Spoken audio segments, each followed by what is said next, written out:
Hi, welcome to YoYo TV. సార్వత్రిక ఎన్నికలకు ఇంకా నోటిఫికేషన్ అయినా రాలేదు. అప్పుడే దేశవ్యాప్తంగా రాజకీయాలు వాడి వేడిగా సాగిపోతున్నాయి.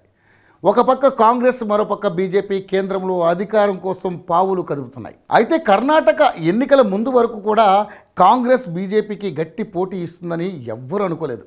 కానీ ఎప్పుడైతే కర్ణాటకతో పాటు తెలంగాణ, ఇతర రాష్ట్రాల్లో కూడా హస్తం జెండా ఎగరేసిందో అప్పటి నుంచి ఆ పార్టీ తమ బలం పెంచుకునేందుకు తీవ్రస్థాయిలో కృషి చేస్తుంది.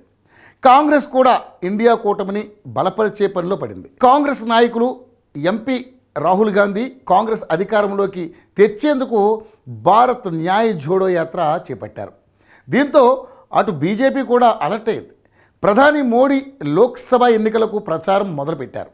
దేశవ్యాప్తంగా రాష్ట్రాల్లో పర్యటిస్తూ పలు అభివృద్ధి పనులను ప్రారంభిస్తున్నారు. అలాగే హిమాచల్ ప్రదేశ్లో ఆపరేషన్ కమల్ మొదలుపెట్టింది బీజేపీ.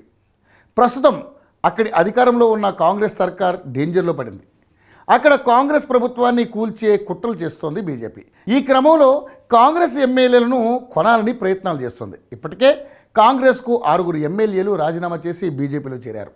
బీజేపీలో మరో 2 స్వతంత్ర ఎమ్మెల్యేల మద్దతు కూడా తీసుకుంది. కాషాయ పార్టీలో చేరేందుకు మరో 5 ఎమ్మెల్యేలు సిద్ధంగా ఉన్నట్లుగా సమాచారం. లోక్సభ ఎన్నికల షెడ్యూల్కు ముందే హిమాచల్ ప్రదేశ్లో ప్రభుత్వాన్ని ఏర్పాటు చేసే దిశగా బీజేపీ పావులు కదుపుతోంది. హిమాచల్ ప్రదేశ్లో మొత్తం 68 అసెంబ్లీ సీట్లు ఉన్నాయి. హిమాచల్ ప్రదేశ్లో జరిగిన అసెంబ్లీ ఎన్నికల్లో బీజేపీకి 25, కాంగ్రెస్కు 40, ఇతరులు 3 స్థానాలు కైవసం చేసుకున్నారు. ఇక్కడ ప్రభుత్వాన్ని ఏర్పాటు చేయడానికి పార్టీలకు మ్యాజిక్ ఫిగర్ 35 సీట్లు గెలవాలి. ప్రస్తుతం బీజేపీకి 33 మంది ఎమ్మెల్యేలు ఉన్నారు. హిమాచల్ ప్రదేశ్లో రాజ్యసభ ఎన్నికల పోలింగ్లో క్రాస్ ఓటింగ్ జరిగింది. బీజేపీ ఎంపీ అభ్యర్థి హర్ష్ మహాజన్కు అనుకూలంగా 9 మంది కాంగ్రెస్ ఎమ్మెల్యేల ఓటు వేసినట్లుగా తెలుస్తోంది. 2022లో కాంగ్రెస్ను వీడి బీజేపీలో చేరారు హర్ష్ మహాజన్. ఒకవేళ అదే జరిగితే ఉత్తరాదిలో కాంగ్రెస్ కనుమరుగు అవ్వడం ఖాయమని అంటున్నారు. అంతేకాకుండా కాంగ్రెస్ అధికారంలో ఉన్న ఇతర రాష్ట్రాల్లో కూడా ఇలాంటి పరిస్థితి ఏర్పడే అవకాశం ఉందంటున్నారు. చూడాలి మరి దీని నుంచి కాంగ్రెస్ ఎలా బయటపడుతుందో.